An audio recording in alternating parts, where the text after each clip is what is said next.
Hello good afternoon friends, this is Ben from east of I scams. आज हम writing task first के बारे में डिस्कस करने जा रहे हैं। जैसे आपको प्रीवियस वीडियो के अंदर बताया गया है, आपके पास वहाँ पे 20 मिनट्स होंगे राइटिंग टास्क फर्स्ट लिखने के लिए और आप 170 to 200 word I recommend you. वैसे वहाँ पे इंस्ट्रक्शन 150 की दी होगी, but I want to recommend you that आपको 170 to 200 वर्ड्स आप लिखो तो ज़्यादा बेटर रहेगा।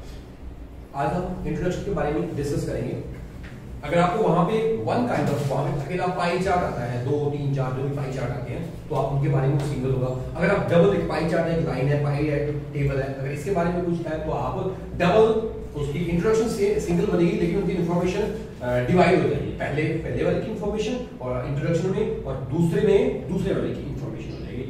अभी आपको मैं बता रहा हूँ क्या करना है इंट्रोडक्शन में। इंट्रोडक्शन के अंदर आपको क्या क्या लिखना है, टाइप ऑफ चार्ट, किस प्रकार का चार्ट है। हम पहले वाले की बात करेंगे, ऑल्दो यहाँ पे दो दिए हुए हैं, एक तो पाई चार्ट है और दूसरा टेबल है। हम पहले वाले के बारे में बात करेंगे।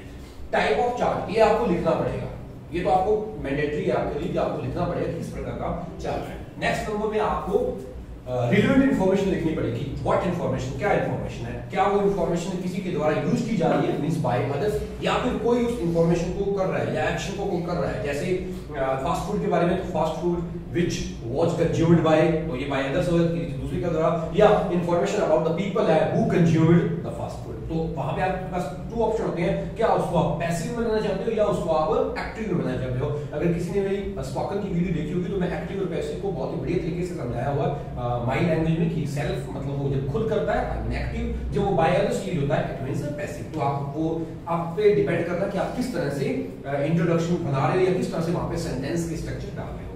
नेक्स्ट में हु, ये कौन है, वही बात है कौन है या कौन कर रहा है उस चीज को। अगर पीपल है तो पीपल्स आप लिखोगे, बट मैं यहाँ पे आपको बताऊंगा कि अगर किसी कंट्री के वो रेजिडेंट्स है तो आप रेजिडेंट्स ऑफ दैट कंट्री का नाम लिखोगे। रेजिडेंट जैसे पीपल फ्रॉम यूके है तो रेजिडेंट्स ऑफ यूके, तो इस तरह से आप लिखोगे। आप जब इंट्रोडक्शन करेंगे तो उसमें पता चल जाएगा। वेयर, कहां पे है, तो आपको पता है कि किसी भी सिटी का नाम या किसी भी कंट्री का नाम लिखेंगे तो आपको वो भी इंट्रोडक्शन के अंदर मेंशन करना पड़ेगा। एंड व्हेन मींस टाइम के बारे में डिस्कस करेंगे तो वो भी आपको लिखना पड़ेगा। अभी आप अगर ये मानते हो कि हमें सिर्फ एक पाई चार्ट मिला या डबल पाई चार्ट मिला तो उसकी इंट्रोडक्शन कैसे बनती है, लेकिन अगर आप ये मानते हो कि पाई चार्ट प्लस टेबल बना है तो उसकी इंट्रोडक्शन किस तरह से बनाएंगे। अगर आपको अकेला पाई चार्ट मिल जाए दो तो आप सिर्फ उसकी सिंगल इंट्रोडक्शन ऊपर बच जाएगी। लेकिन अगर टेबल पाई एंड टेबल दोनों है तो पहले इंट्रोडक्शन के अंदर ही पहले वाले चार्ट का आएगा, बाद में दूसरे वाले का आएगा, बीच में वेयर एज या वाइल लगा सकते हो एज ए कनेक्टर। ओके, तो हम इसको बताते हैं। ये वहां पे दिया होगा, प्लीज आपने ये वहां पे ऐसे दिया होगा, इस तरह से इंट्रोडक्शन दी होगी। इस इंट्रोडक्शन का आपको सिर्फ क्या करना है, पैराफ्रेज करना है। इसमें कोई राइटिंग टास्क वाली बात नहीं कि बैकग्राउंड लिखो, अपनी ओपिनियन दो, ऐसा कुछ नहीं आपको करना है। सिर्फ आपको इस चीज को क्या करना है, दोबारा से मींस रीटेल करना है, इसको पैराफ्रेज करना है। तो पैराफ्रेज, ठीक है, स्टार्ट करते हैं। किसके बारे में बात की गई है, The pie chart below shows the main regions। अभी किसके बारे में बात करने जा रहा है, मेन रीजन्स। कौन बात कर रहा है, पाई चार्ट। पाई किसके बारे में बात कर रहा है, मेन रीजन्स। तो मेन रीजन्स के बारे में इंफॉर्मेशन, सारी की सारी इंफॉर्मेशन किसके बारे में है, main reasons. Main reason means main factors, main cause. क्यों agricultural land becomes less productive, कि ऐसे रीजन्स के बारे में बात की जा रही है जिसकी वजह से वहां की जो लैंड है वो क्या हो गई है, लेस प्रोडक्टिव, मतलब इनफर्टाइल। वोकैबुलरी आप बढ़िया यूज करना चाहते हो तो आप यूज कर सकते हो। या इनफर्टिलिटी वहां पे बहुत ज्यादा हो गई है, किसके कारण, due to the some reasons. तो ये यहां तक आपका क्या हो गया, ये आपका ओनली पाई के बारे में बताया गया। इसके बाद में ये टेबल के बारे में बता रहे हैं। कई बार ओनली पाई के बारे में बात हो जाएगी तो लेस प्रोडक्टिव इन किसी भी कंट्री का नाम दे देंगे। इन 1990 में ये क्या कर रहे हैं कि लैंड बनती है, तो ये मे बी प्रेजेंट के बारे में बात करेंगे।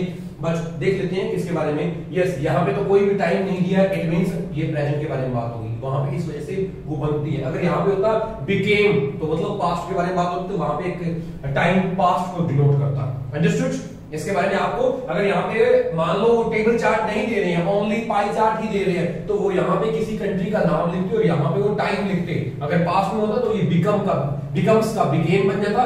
पास्ट में नहीं है, talking about past, just talking about present, तो टाइम नहीं भी लिख रहे हैं तो भी अपने को प्रेजेंट ही समझना है कि प्रेजेंट के बारे में बात कर रहे हैं। और यहाँ पे अभी किसी कंट्री पर्टिकुलर का नाम नहीं दिया है, तो आई होप अपने को भी किसी कंट्री का नाम अभी मेंशन नहीं करना है। तो ठीक है, अब पहले इसकी इंट्रोडक्शन लगाते हैं। तो किसके बारे में डिस्कस की गई है, cause of the world wide land degradation. Yes, जो लैंड क्या हो गई है, लैंड डिग्रेडेशन के लिए मेन फैक्टर्स कौन कौन से हैं, तो over bridging, over cultivation, deforestation और others.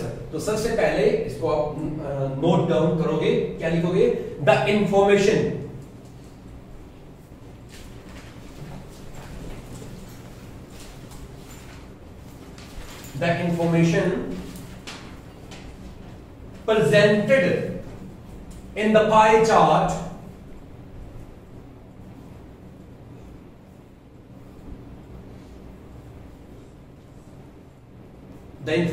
presented in the pie chart expose the four main factors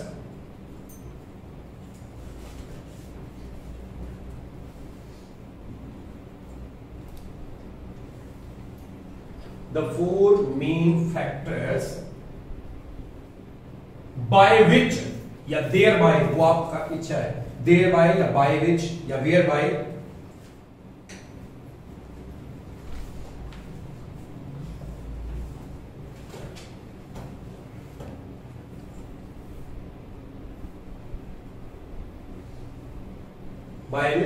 the land for agriculture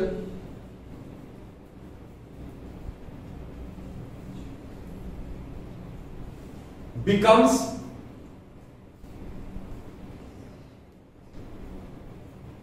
infertile,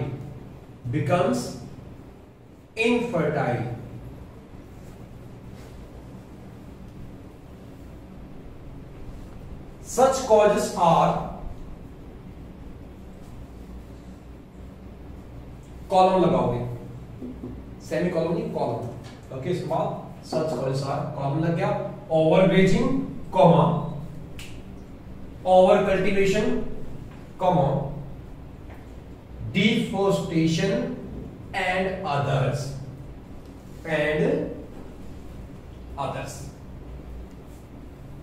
okay.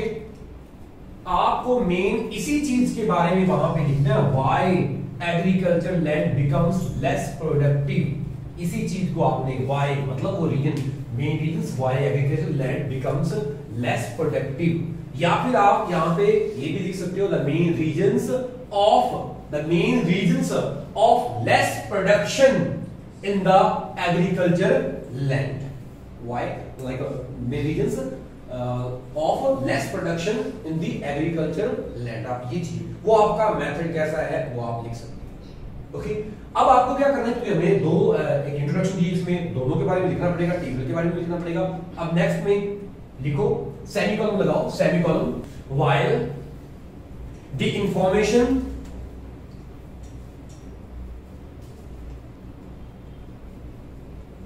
in the table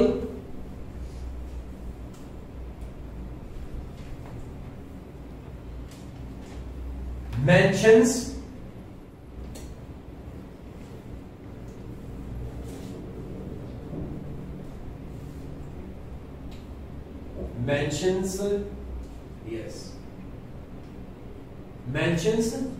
three areas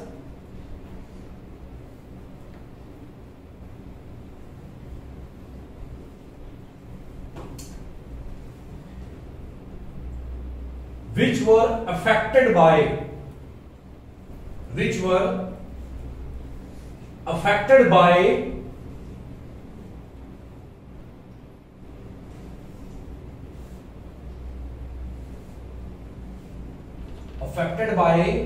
these factors.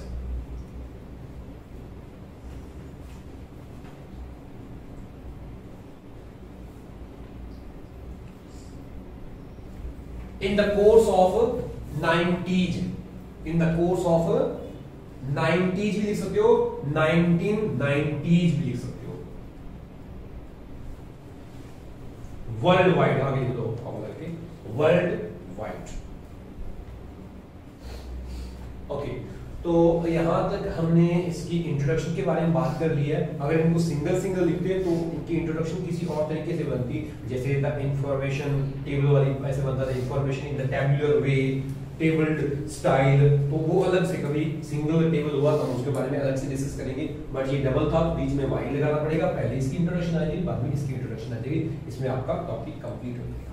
इस तरीके से आप अगर आपका मेथड जैसे यहाँ पे लिखा the table shows how these calls affected 3 reasons, तो अब इसका मैंने बना दिया हाउ द 3 रीजंस या 3 areas were affected by these calls. इसको मैंने पैसिव में बना दिया, एक्टिव था पैसिव में बना दिया। और भी मैटर हो सकता है, आप वहां पे मेजर रीजंस भी लिख सकते हो, मेजर एरियाज भी लिख सकते हो, एरियाज की जगह मेजर प्रोविंसेस भी लिख सकते हो, मेजर डोमेन्स भी लिख सकते हो, क्योंकि मेजर एरिया मेजर कंट्रीज भी लिख सकते हो, रीजन की जगह कंट्रीज। तो यहाँ पे वैसे मैंने कंट्रीज का नाम मेंशन नहीं किया है, इफ यू विश तो आप मेजर कंट्री या मेजर एरिया के बाद में यहाँ ये सेमीकोलन लगा के लिख सकते हो। इफ यू विश अभी भी लिख सकते हो, वो थोड़ा आगे कर लेना, वहां पे उन कंट्रीज के नाम दे दो। कंट्रीज कौन कौन सी थी या एरिया कौन कौन से थे? NA means north America, Europe and Oceania, okay, sorry for pronunciation. तो आप